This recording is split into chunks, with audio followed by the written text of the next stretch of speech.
Alright, what is up, you guys? I'm here with the WrestleMania 22 review. This is one of my all-time favorite WrestleManias. It's my all-time favorite WrestleMania logo as well. I know some people didn't like it, but screw them. This is a great show.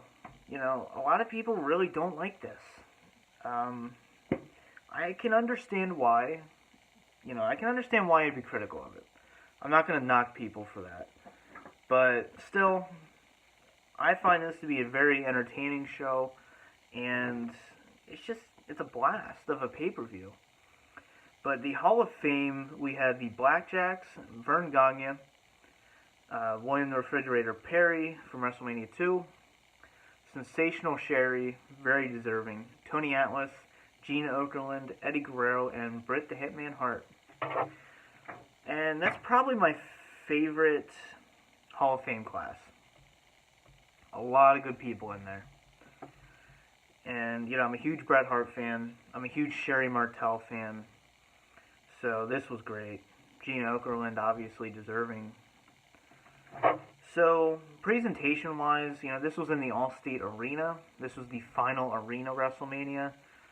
I know their goal was to do New York, Los Angeles, Chicago, and then go to stadium shows. And that's obviously what they did. But Chicago crowds are always great, and atmosphere-wise, this was fantastic. The stage I thought was a little, I don't know. I felt like it needed something else. The stage was just kind of there and kind of bland, to be honest. But whatever. Actual show itself, we had a Battle Royal beforehand, which, it was alright. It's just your basic WrestleMania Battle Royal. Not really much to say about it. WrestleMania 21, I think, had a much better Battle Royal. So then we have the World Tag Team Championships. Big Show and Kane versus Carlito and Chris Masters. Basic tag team opener. Kind of predictable.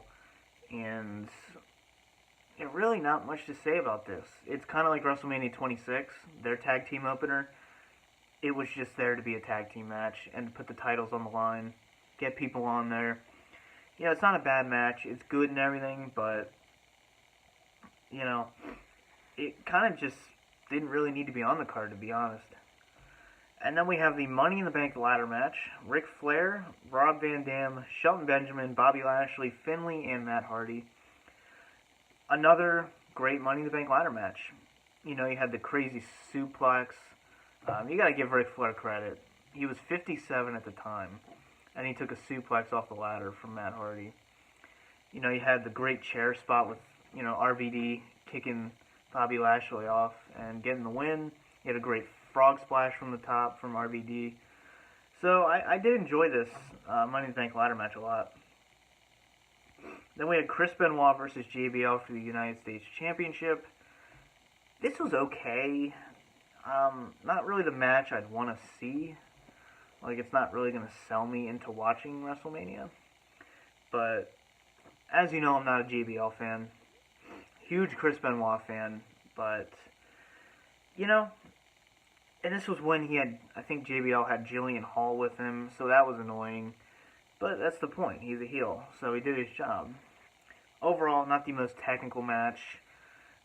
Just kind of your average United States title match back then. And then we had the hardcore match, Mick Foley versus Edge. This was awesome. This is one of my favorite WrestleMania matches. Easily, top 15. Maybe even top 10. High 10. But, this is fantastic. You have Lita getting involved. You, of course, had the great spot where Edge tries to spear Mick Foley, and he had barbed wire wrapped around him. It's little stuff like that separates, the good and the great matches. You had, of course, the table spot on fire, which back then you didn't see too often, unless it was ECW. So, because they did it at One Night Stand 2005, so that kind of brought back the flaming table. But this was just so cool. And yeah, to me, this is match of the night. But, that's definitely not a knock on the other matches. Then we had Boogeyman versus Booker T and Sharmell. This match was very short.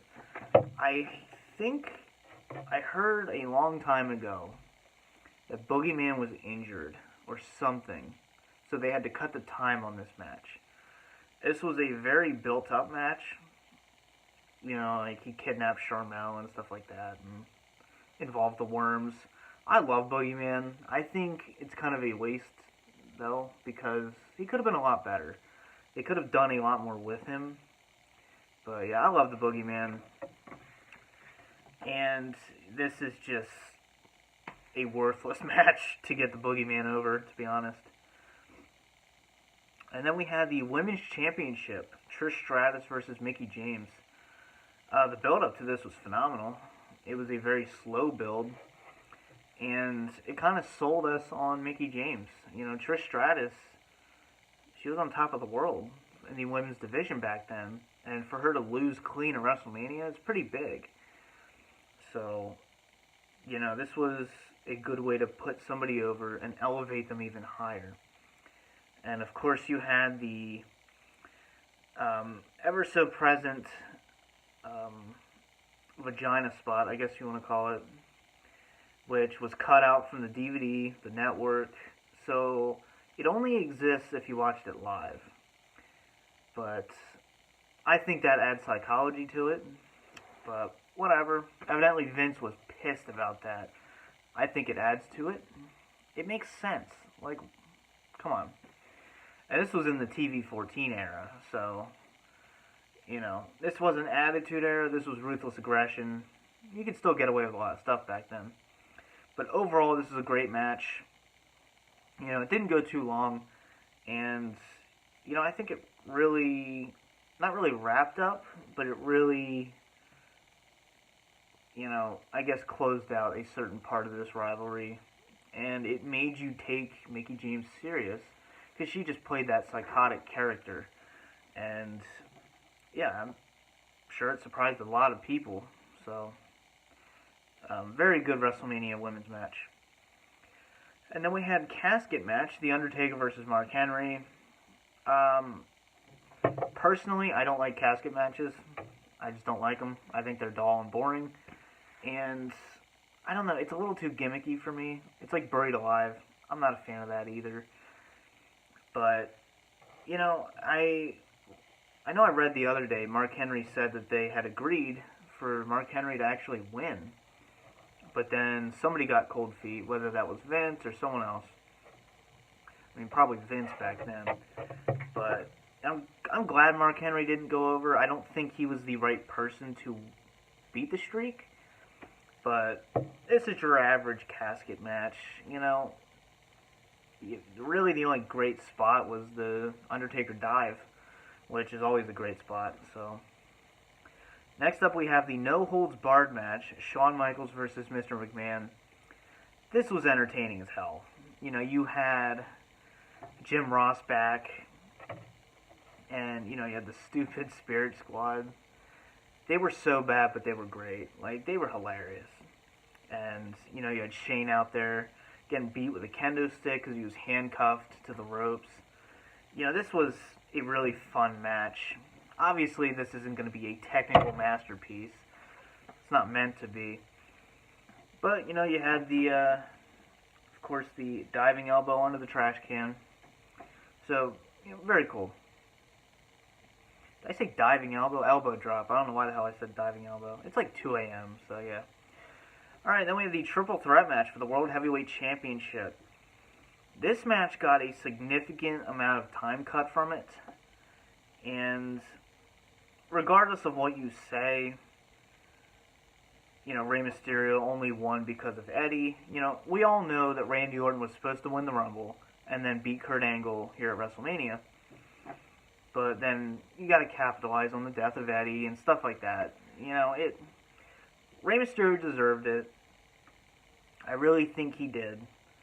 And I think it made for a great story, So we had Kurt Angle, Rey Mysterio, and Randy Orton. And, it's a good triple threat match for how short it was. They packed a lot in there. And you had, just, obviously it can't go into really third gear when it gets 10 minutes cut from it. But, I really enjoyed this. If you want to call it a guilty pleasure triple threat match, then fine. But Rey Mysterio winning, I thought was a great moment. I don't really think Vicky and Chavo should have come out. Like, that just kind of makes it a little too obvious. But, you just have to ask yourself which would have been better, this triple threat match or Randy Orton versus Kurt Angle. And Randy Orton and Kurt Angle probably would have been a better match for WrestleMania, but, it is what it is. The Playboy Pillow fight, Tori Wilson versus Candice Michelle. Hall of Famer Tori Wilson. Yeah, this was pretty much either a piss break or for people just to get themselves off. That's pretty much what this was. WWE title match, John Cena versus Triple H. This match, will go down in history. This is when fans, it was a slow build, the hatred for John Cena, but this is when they really turned. The Bizarro land, as they want to call it. The anti-Cena chants, the, let's go Cena, Cena sucks. A lot of it stems from here. And, he was supposed to be your big baby face here. It's like the whole Roman experiment. But I enjoyed this main event. Kind of predictable. No one, at least me, obviously Triple H isn't going to go over here. He's not going to, bury Cena when he's on top here. But, I thought this was a really good match. The crowd was hot for it. So, main event that gets the audience talking is usually pretty good, especially after a 4-hour pay-per-view, which is now like a 9-hour pay-per-view. God. Alright, overall letter grade. This one's hard not to be biased, because I do love this pay-per-view. This one I'm going to give a B-. It sucks to give it that grade because of how much I love it, but when you really break this down, a lot of these matches just weren't great.